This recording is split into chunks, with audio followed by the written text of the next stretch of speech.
Hello everyone! Yan, kumusta kayong lahat dyan guys? Yan, magluto naman tayo ngayon ng pork chop. Pero experiment naman ito guys. Ayan. Ilagyan ko lang ito siya guys ng oyster sauce, pineapple juice, nor seasoning, yung tawag dito yung sesame oil. Ayan, ilagyan ko dito ng sesame oil guys. Meron din itong lagyan ko rin ito ng dahon ng laurel, tapos garlic, at onion. Katapos nito guys, lagyan ko ito mamaya ng red bell pepper at saka yung mahaba na sili.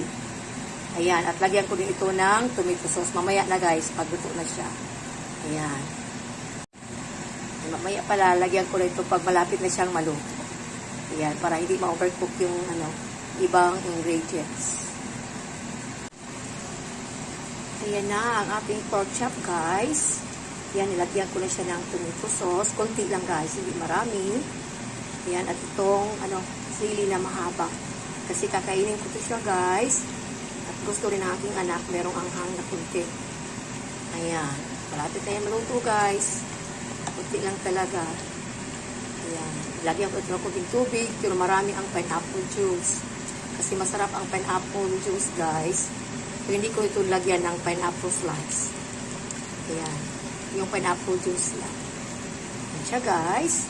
Thank you for watching. I love you all.